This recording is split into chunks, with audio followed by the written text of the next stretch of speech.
എൻ്റെ എല്ലാ പ്രിയപ്പെട്ട കൂട്ടുകാർക്കും ഫുഡ് നോട്ട്സിൻ്റെ പുതിയൊരു എപ്പിസോഡിലേക്ക് വളരെ സ്നേഹത്തോടുകൂടെ സ്വാഗതം.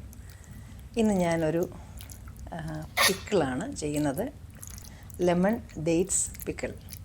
ഇനിയിപ്പോൾ നമ്മുടെ ഓണമൊക്കെ വരുന്നല്ലോ അടുത്ത മാസം അല്ലേ.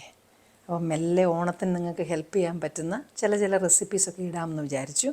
തന്നെയല്ല, ഈ പിക്കിൾ ഇപ്പോഴേ ഇട്ട് വെച്ച് കഴിഞ്ഞാൽ ഒരു മാസം ആകുമ്പോഴത്തേനും നല്ല അലിഞ്ഞ് മയങ്ങിയിരുന്നോളും. അപ്പോൾ അതെങ്ങനെയാണ് ചെയ്യുന്നത് നമുക്കൊന്ന് നോക്കാം. ഇത് സാധാരണ ചെറിയ നാരങ്ങയല്ല, കുറച്ചുകൂടി വലുതാണ്, പക്ഷെങ്കിൽ കയ്പുള്ളതല്ല. ഒരു നാരങ്ങ 12 പീസായിട്ട് കീറിയതാണിത് കേട്ടോ. ഇത് കയ്പൊന്നും ഇല്ലാത്ത നാരങ്ങയാണേ. പിന്നെ ഞാൻ ഇവിടെ പച്ചമുളക് എടുത്ത് വെച്ചിട്ടുണ്ട്, അതുപോലെ തന്നെ വെളുത്തുള്ളി എടുത്ത് വെച്ചിട്ടുണ്ട്, പിന്നെ കറിവേപ്പില എടുത്ത് വെച്ചിട്ടുണ്ട്, ഇഞ്ചി ചെറുതായിട്ട് അരിഞ്ഞതും എടുത്ത് വെച്ചിട്ടുണ്ട്. അപ്പോൾ ഇനി നമുക്ക് ഇത് എങ്ങനെയാണ് ഉണ്ടാക്കുന്നതെന്ന് നോക്കാം. ആദ്യം ഞാൻ ഈ നാരങ്ങയ്ക്കകത്തേക്ക് ഒരു 2 ടീസ്പൂൺ ഉപ്പൊന്നിട്ട് 2 ടീസ്പൂൺ ഉപ്പിട്ടു.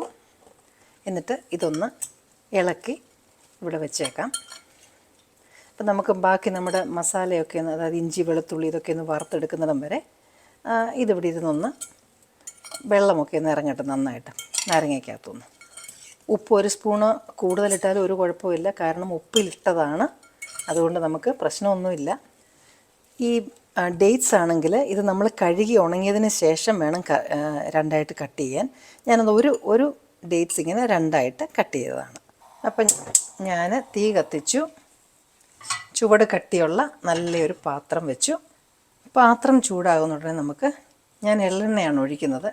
എണ്ണ ചൂടാകുന്ന ഉടനെ നമുക്ക് കടുകിടാം. 1 ടീസ്പൂൺ ഉലുവ ഇടാം. പൊട്ടാൻ തുടങ്ങുന്ന ഉടനെ തന്നെ നമുക്ക് വെളുത്തുള്ളി ആദ്യം ഇട്ടിട്ട് അതിൻ്റെ ഒരു നല്ല സ്മെല്ല് വരും. അപ്പോൾ അത് വെളുത്തുള്ളി ആദ്യമേ ഇടണം. അത് കഴിയുന്നുണ്ട് നമുക്ക് പച്ചമുളക് ഇടാം. പച്ചമുളകും ഒന്ന് പകുതി ആകുമ്പോഴാണ് നമുക്ക് ഇനി അടുത്ത് ഇടേണ്ടത്. ഈ വെളുത്തുള്ളി ഒരു ചെറുതായിട്ടൊരു ലൈറ്റ് ഗോൾഡൻ ബ്രൗൺ ആകാൻ തുടങ്ങുമ്പോൾ നമുക്ക് ഇഞ്ചി ഇടാം. ഇനി ഇതൊരുവിധം മൂക്കട്ടെ. ഇഞ്ചി വളരെ ചെറുതായിട്ട് അരിഞ്ഞിടുക, അപ്പോൾ അതിനകത്ത് അതങ്ങ് മയങ്ങി ചേർന്നോളും. പക്ഷേ വെളുത്തുള്ളി അങ്ങനെ വലുതായിട്ട് ഫ്രൈ ആയിട്ട് കിടക്കുന്നത് നല്ലതാണ് അച്ചാറിനകത്ത്. ഇതിപ്പം ബ്രൗൺ ആകാൻ തുടങ്ങി. ഞാൻ തീ ഒന്ന് ഓഫ് ചെയ്യുകയാണ്, കാരണം എനിക്കതിനകത്ത് കുറച്ച് മുളക് പൊടി ഇടണം ആദ്യം. തന്നെയല്ല, ഇടാനുള്ള നാരങ്ങ റെഡിയായിട്ട് അടുത്ത് വെച്ചേക്കണം. കാര്യം മുളക് കരിയുന്നതിന് മുമ്പ് തന്നെ നമുക്ക് നാരങ്ങ അതിനകത്തേക്ക് ഇടണം, അത് ശ്രദ്ധിക്കണം. ഇതിലേക്ക് നമുക്ക് ആവശ്യത്തിന് മുളക് പൊടി ഇടാം. ഞാനിപ്പോൾ ഒരു 2 ഹീപ്ഡ് സ്പൂൺ ആണ് ഇട്ടത്. ഈ അരിഞ്ഞു വെച്ചിരിക്കുന്ന കറിവേപ്പിലയും കൂടി ഇടുകയാണ്. കറിവേപ്പിലയും അതുപോലെ അങ്ങ് മൂത്ത് പോകാൻ പാടില്ല, ഇത്രയും മതി. ഒത്തിരി നേരം വെച്ച് ഇത് ചെയ്ത് കഴിഞ്ഞാൽ നമ്മുടെ മുളക് പൊടി അങ്ങ് കരിഞ്ഞു പോവും. ഇതിനകത്തേക്ക് നമുക്ക് ഈ നാരങ്ങ ഇടാം. നാരങ്ങയുടെ വെള്ളമെല്ലാം ഇറങ്ങിയിട്ടുണ്ട് അതിനകത്തോട്ട്. അപ്പോൾ ഇതെന്നിട്ട് നന്നായിട്ടൊന്ന് മിക്സ് ചെയ്യാം. തീ ഞാൻ ഓൺ ചെയ്തു. ഇനി നന്നായിട്ടൊന്ന് വാട്ടിയെടുക്കണം. ഒന്ന് വാട്ടിയെടുത്തതിന് ശേഷം കുറച്ച് നേരം മതിയേ, ഒരു 2 മിനിറ്റ് മതി. നന്നായിട്ട് ഇളക്കിക്കൊണ്ട് നിൽക്കണം, അത് കരിഞ്ഞൊന്നും പിടിക്കാൻ പാടില്ല. നാരങ്ങയ്ക്ക് നല്ല നീരുള്ള നാരങ്ങയാണ്. നിങ്ങൾ ഈ ഓണം സെപ്റ്റംബറിലാണല്ലോ, അപ്പോൾ ഇപ്പോഴേ ഈ നാരങ്ങ അച്ചാർ ഇട്ട് വെച്ച് കഴിഞ്ഞാൽ അന്നേരത്തിന് നല്ല കറക്റ്റായിട്ട് നിങ്ങൾക്ക് കിട്ടും. ഇതിന് ഉപ്പ് പോരാ, 1 ടീസ്പൂൺ 2 ടീസ്പൂൺ കൂടി ഇട്ടു. ഉപ്പൊക്കെ നോക്കിയതിന് ശേഷം നമ്മൾ ഈ നാരങ്ങയുടെ മസാല കുറച്ച് മുമ്പോട്ട് നിൽക്കണം, എങ്കിലേ നമ്മൾ ഡേറ്റ്സ് ഇടുമ്പോൾ അത് കറക്റ്റ് ആവത്തുള്ളൂ.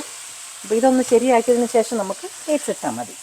ഒരല്പം കായം അതിൽ നിന്ന് വെള്ളമൊക്കെ നന്നായിട്ട് ഇറങ്ങി വരുന്നത് കണ്ടോ. വെള്ളമെന്ന് പറഞ്ഞാൽ നാരങ്ങ നല്ല ജ്യൂസി ആയിട്ടുള്ളതായിരുന്നു. കുറച്ച് വലിയ നാരങ്ങ, ചെറിയ ലൈമല്ല, ലെമൺ. നാരങ്ങയുടെ ജ്യൂസൊക്കെ നന്നായിട്ട് ഇറങ്ങി. ഇനി നമുക്ക് ഡേറ്റ്സ് ഇടാം.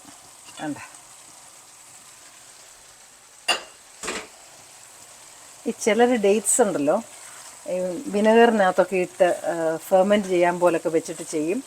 അന്നേരം ആ വിനെഗർ നമ്മുടെ ഡേറ്റ്സിൽ കയറി ആ പുളിയെല്ലാം അങ്ങ് പിടിക്കും. അതിനെക്കാട്ട് നല്ലത് നിങ്ങളിങ്ങനെ ബാലൻസ് ചെയ്ത് ഈ മസാലയുടെ എല്ലാം കൂടെ ടേസ്റ്റ് അതിൽ പിടിക്കുന്നതാവും നല്ലത്. അതുകൊണ്ട് ഞാൻ അങ്ങനെ ചെയ്യാറില്ല. അതും ഞാനൊരു അഭിപ്രായം പറഞ്ഞതേ ഉള്ളൂ, ഇഷ്ടംപോലെ ചെയ്യാം. ഇതിനകത്ത് ഇനി വെള്ളമൊന്നും ആഡ് ചെയ്യേണ്ട, വെള്ളമോ അല്ലെങ്കിൽ വിനെഗറോ ഒന്നും ആഡ് ചെയ്യേണ്ട ആവശ്യമില്ല. നല്ല പുളിയാണ് കേട്ടോ. പിന്നെ ആവശ്യമുണ്ടെങ്കിൽ നിങ്ങൾക്ക് അല്പം വിനെഗർ ചേർക്കുന്നതിന് കുഴപ്പമില്ല. അതുപോലെ തന്നെ ഗ്രേവി വേണം എന്നുണ്ടെങ്കിൽ നല്ല തിളപ്പിച്ച വെള്ളം കുറച്ച് ഒഴിക്കുകയും ചെയ്യാം. അപ്പോൾ നമ്മുടെ ഡേറ്റ്സ് പിക്കിൾ റെഡിയായി. ഇനിയും നിങ്ങളൊന്ന് ട്രൈ ചെയ്ത് നോക്കണം. തന്നെയല്ല, ഓണത്തിന് നിങ്ങൾക്ക് ഇഷ്ടപ്പെടുന്ന കുറേ വിഭവങ്ങളുമായിട്ട് വരണം എന്ന് വിചാരിക്കുന്ന ഇക്കുറി. നിങ്ങളുടെ ഫ്രണ്ട്സിനൊക്കെ ഷെയർ ചെയ്യണം. തരുന്ന സപ്പോർട്ടിനൊക്കെ നന്ദി. ഇനി നിങ്ങൾക്ക് ഇഷ്ടപ്പെടുന്ന മറ്റു നല്ലൊരു റെസിപ്പിയുമായിട്ട് ഞാൻ വീണ്ടും എത്തും. Till then I M signing off and you stay safe.